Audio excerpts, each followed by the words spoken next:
Hello, everyone in the Joyful and Resilient Families group and the Joyful and Resilient Women's group. Two groups get to see these live videos. We had a bonus yesterday where you got to meet Sarah Fletcher. And today, I'm excited to introduce you to Wendy Retzer. But just as a reminder for all of you, I'm Misha Safran, and that's the voice you're hearing is Misha Safran. And I'm an academic life coach and award-winning multilingual speaker, inspirational speaker. And I'm super excited to be hosting these podcast vlogs for the last year. I also host a webinar called A Candid Conversation about Systemic Racism.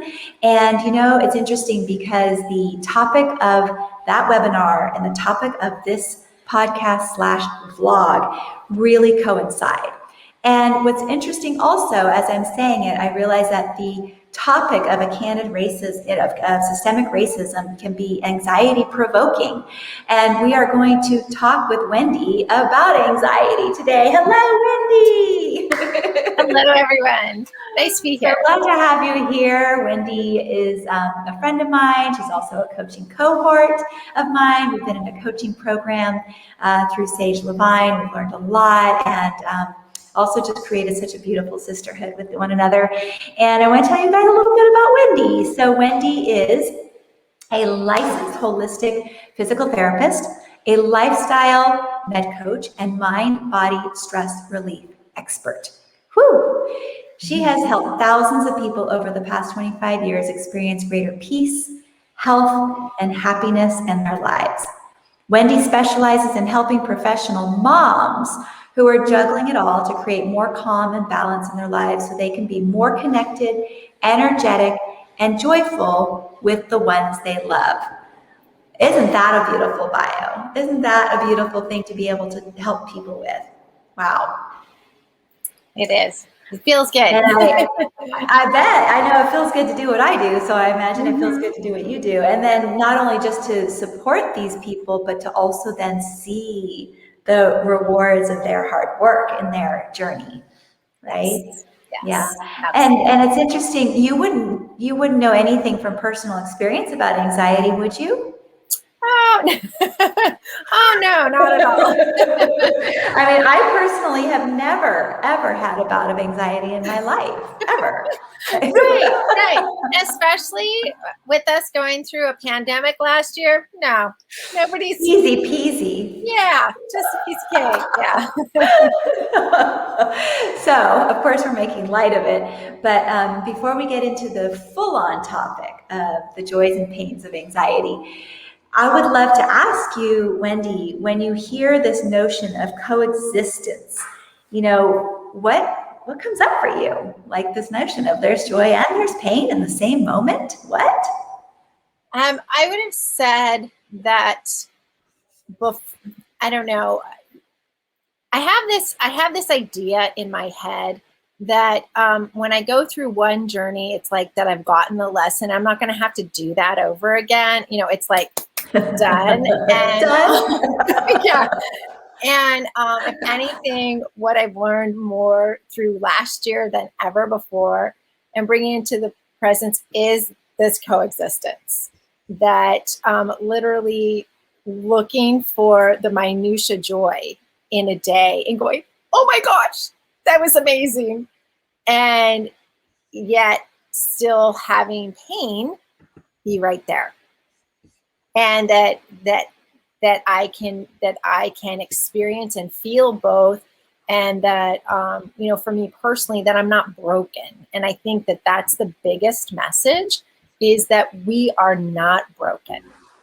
We're not broken. Yeah. It's just, it literally is leaning into it, feeling the feelings, acknowledging it, and then surrounding, for myself, it's like surrounding myself with my people, with support, so that, because none of us have to do it alone. And I used to be that person who thought that there wasn't anybody around to help me, and because I couldn't trust enough, and I was scared about that. And so I think, if anything, this year has been like this the word, I don't mean this, but it's like almost a throwing up, like, oh no, here you go. And it's like the dumping on of just everything. And literally, like, I know how to swim, but I feel like I've like doggy paddled it a bit. And think about those of us who only know how to doggy paddle. Yes. I don't. I only know how to doggy paddle. I mean, I can do a few strokes, but yeah, it's been a really chaotic, challenging, painful, and exciting, adventurous year. Yes. You know, an adventure can be a positive and a negative, right? Or I could use the word eventful, right? I mean, it's like a positive and negative, right? So there's that pain and the joy of that. There's that duality. Well, and you just even saying it, it reminded me, because of my past experiences.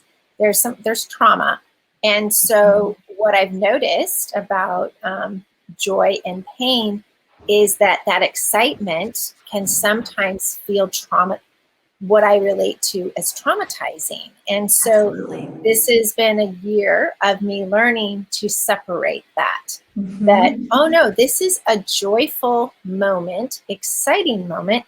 This has nothing to do with trauma, even though physiologically my body is cued in going, oh no, this It's is reacting. it's just reacting. So that's been a huge notice for me. Yeah, And absolutely. I feel like a huge notice in then the way I even relate to the people that I work with, which has been huge, an eye-opening experience. Yeah, and we're definitely going to talk more about that. I want to ask you before we go there. I want to ask you, what are some, and I haven't always told my guests this. My intention was to always tell my guests this, but I'll tell you today because I forgot to tell the last couple of weeks, people. What you do not have to answer any question you don't want to, and you can answer a question in the way that you want to. And if it just doesn't appeal to you, just say, I pass. It's okay. Right. So I'm curious if you'd be willing to share some of your joys and pains this last year. And how perhaps they coincided. Yes. So one of the my joys and pains, probably the biggest one for me has been dealing with my dad and his health. And he had cancer 10 years ago. It's been in remission, but it metastasized this past year into his bones, and he's been doing well. And it was just really the realization. We've had multiple times where it was like, okay, he's not going to make it, kind of things. Mm-hmm. And in this past year, I have experienced the joy of helping him write like a memoir and doing these, asking him these questions. And so it's been like this beautiful, just this beautiful connectedness, because, and I just want everybody to know, I didn't always have a great relationship with my dad. It's been okay. It just, and I say I had expectations around it of what I wanted it to look like. Mm-hmm. And so if anything, this year has also been the releasing of that. So releasing of some of the things that I was sad about, and being with that. This is it. This is what it is. And I know it doesn't make sense to people maybe, but it's like, and I'm satisfied. It doesn't look the way I want it to look, and I'm at peace with what is in the moment. Mm-hmm. That's so important. Yeah. And so it's really been not easy. Let me just point that out for people. That is so important and not easy. Yeah. So I don't want to underestimate, or undervalue the courage and the depth of willingness to go through that. Yeah. And it's another experience of, it's not just one and done. Mm-hmm. It's like, it comes back. It's like, it's a choice. It's a choice, like almost like a moment to moment, sometimes choice. And so he, recently he's been hospitalized since June 5. So it's been really hard. It's been, I'm going to say, I like using this word, it's been a huge growing opportunity for our whole family, because I see my Father's Spirit, and my Father's Spirit wants to live more than anything else. It is strong, it is powerful, it is vibrant, and yet his body, it doesn't have that same oomph and same strength. And so just going through, it's like a friend of mine she helped me put this into words, but it's like you have a rock in the pit of your stomach, and it's like, when you're on a roller coaster and you're ready to go down that roller coaster and you feel it, but it just keeps sitting there. Whoops, you cut out there. Can you say that again? I said, it's like, having that rock in the pit of your stomach that you just wish you could, it would like move, and it doesn't move. It's sort of like a roller coaster. It will move a little bit, but it doesn't move completely. And so just being there, being with it, and noticing, and not making judgments around it. So that's been a huge growing opportunity for me. Well, it's interesting that you use the analogy of a roller coaster, because a roller coaster can be scary and exciting at the same time, right? And there's that coexistence again, right? It's terrifying. I turn blue or green and my stomach is doing weird things, but yet I've got my hands up and they're going, whee! Exactly. And here's the train. Is really, exactly. Yep. Oh, there's a train coming through right for us. Yeah. I mean, it's so thank you for sharing that experience. I can relate on different levels. I'm not in your shoes and not the exact same situation, but there's that understanding and knowledge of a parent being ill with cancer, and the experience of the ups and downs of what they want and what their body is willing to let them have. Yeah. So thank you for, So we talked about earlier, this whole topic of the coexistence of the joys and pains of anxiety. Like, what is there even possible? Is there a possibility of having any joy around anxiety? Like, is there good anxiety? In my opinion, this is my opinion, is that, our bodies were wired for, and we're wired with our sympathetic and parasympathetic nervous systems. Our sympathetic nervous system is that fight or flight. It's to help keep us safe. And, and our parasympathetic system, helps, calm things down. If it wasn't for our sympathetic system, like digestion would be really hard for us. And we need digestion because we need to nourish our bodies. And so for me, that anxiety, you can say, is an opportunity to even look at it as same thing with joy and fear. It's like, okay, I'm anxious, or am I really excited that I'm ready to go up and, maybe, do a performance or something. If you're a kid, like your first play, or if you're an adult and you're doing a big speech in front of, it can be via Zoom now, so much as, via Zoom, via the internet. But, just even before that big talk, you can have that like sense of nervousness and, and that's not bad. It's actually a joyful thing, because it means, I'm defining it this way, as it means that you are getting, that I'm getting out of my comfort zone. And when we're getting out of our comfort zone, it feels scary because we're not used to it. So that's how I see it. It's interesting, the definition I looked up of anxiety from the Mayo Clinic is intense, excessive, and persistent worry and fear about everyday situations. Fast heart rate, rapid breathing, sweating, and feeling tired may occur. And it's funny that you said excitement about going and performing, because how do we tell the difference between anxiety and excitement? Right? Because I'm reading that thinking, when I was performing, even sometimes when I'm speaking for different groups in large numbers, I feel intense, excessive, and persistent worry and fear, not necessarily about everyday situations, I suppose. So maybe that's a distinguishing factor. I don't know. But I do get a rapid breathing, fast heart. Sometimes I sweat, my legs shake or whatever it is.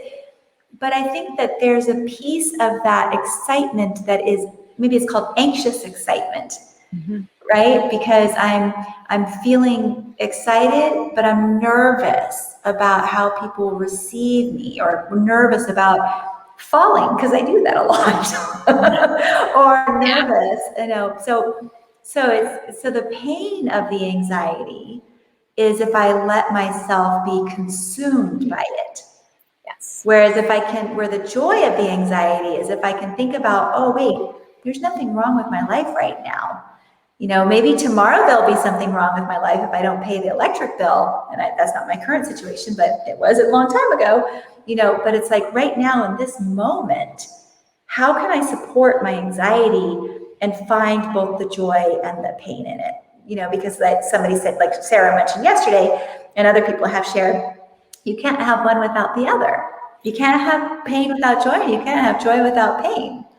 Yeah. They coexist. So yeah, so please share whatever comes to mind for you on that. And I agree. It does coexist. And I think too, like when you're reading that definition with anxiety, it's like the worry component and the continuing to worry and worry some more. And I think too, one misconception I had was like, oh, it has to be fixed. Like, you gotta fix this. And fix it now. Right. And once again, that goes back to I'm broken. It's broken. Right. So we got to fix it.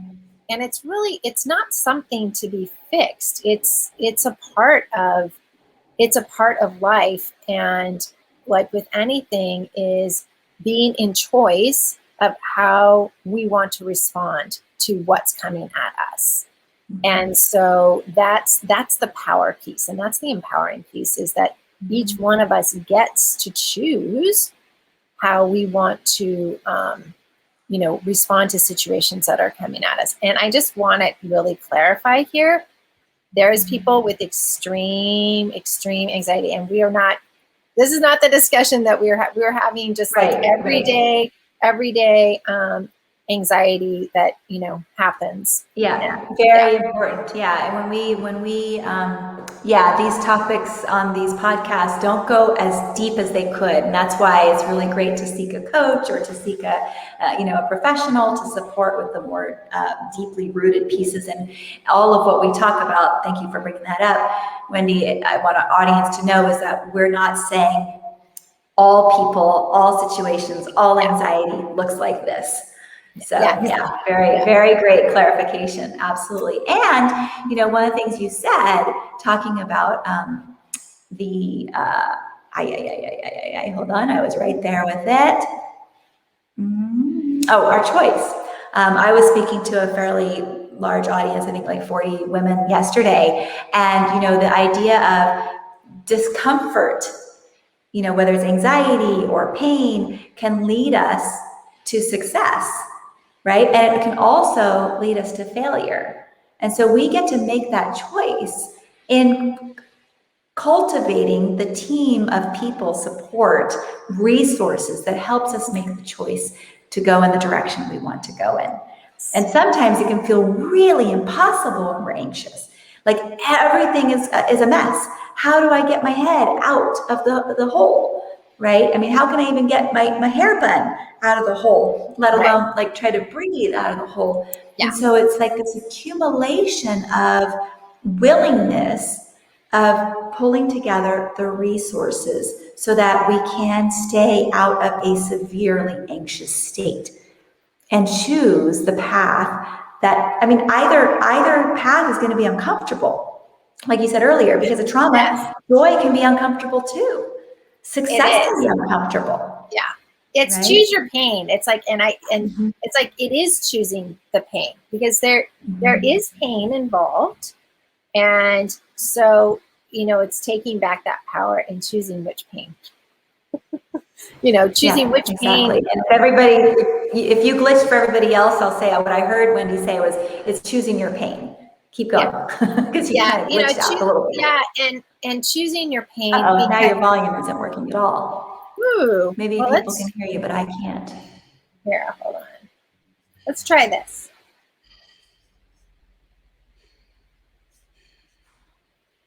I have an idea. If somebody's watching and can let me know if you can hear me, that would be great, because I want to make sure that you can all hear me. I don't know. I still don't hear you. I still don't hear you. Can you hear me better? Can you hear me now? No. Maybe you can see if you're, maybe it's mine. Let me see if I can check. I can hear you. Let's see. You. I can hear you. You can hear me. Wendy can hear me. Okay. I cannot hear you. I'm wondering if, let me switch. Is your, can you see if your audio settings, Wendy, are connected? Yeah. It says my earbuds are working. They're connected. But I'll unconnect them and then reconnect them. I'm not, let's see. Okay. Can you speak to me now? Yes, let's see. I can hear you now, but you hear me? Yes. But now it's going to be a really big echo because I'm in this empty house that we haven't moved into yet. That's okay. I mean, I could hear you before, but you just couldn't hear me. No, not at all. Very interesting. Okay. So we are coming to the end of what we were speaking about, but I really would love for people to know more about you, Wendy, and how you help your clients. Who is your client? So right now, well, I'm going to just say a little bit about my background. Is I've gotten the privilege to work with people from 0 to 105 years old. So which has been it's been phenomenal. And so I've worked with, in my life, especially as a physical therapist, worked with a lot of neurological conditions and worked with a lot of families with kids with developmental delays, and really stepped into the coaching world because what I found myself doing was continually coaching the families through stuff because of the stresses that they were under in dealing with their loved ones. And so now really my passion is at, working with professional moms who are really in that midlife crunch of juggling it all, where they've got, tweens and teens, to kids heading off to college, and they're juggling that aging parent, and their careers and their health, and helping them navigate those waters. Actually helping them navigate between that joy and that pain that they are going through, and being a guide by their side. So that's wonderful. So I know that you have a consultation. I don't remember if you said what the charge is that people can come and connect. It's a complimentary life and balance discovery session with me that's 30 minutes long, and it's $197 value. And so I will get the link up so that give it to you so that there's limited spots available. But if anybody has any questions, I would love to talk with them to see where they're having those challenges with anxiety, and helping them map out a plan so that they feel that they're not alone. They're not alone in this journey. Yeah. Fabulous. Well, in talking with you, even just about your experience with your father, it's very clear to me that you know what you're talking about. That this mind, body, and stress relief, you are an expert both personally and professionally. Yes. So, so I'm really delighted that you were here. Is there any kind of one word of encouragement or thought or a tip that you'd like to offer the listeners or viewers? The thing, we have it with us every day, and that is to breathe. And when you're in the midst of it and you don't know what else to do, put your hand on your belly and one hand over your heart and just take a nice deep belly breath in. And breathe out slowly and say thank you. Thank you. And Let's do that again. What? Let's do that again. Yes, let's do it again. And deep breath in through the nose. And breathe out slowly.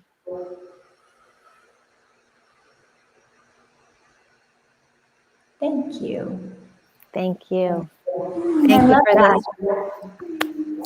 Thank you so much, Wendy. I'm so glad it worked for us to be here together today. And yeah, people, please feel free to reach out to Wendy. You can tell she's got a beautiful spirit and a gentle soul. And I don't think it will be a mistake if you came on to watch this video, because good things are ahead. So thanks again, Wendy, and we'll say goodbye to everybody. Don't go away, Wendy, because I want to keep you here for a minute. Bye, everybody. Thank you for watching, Bye. listening.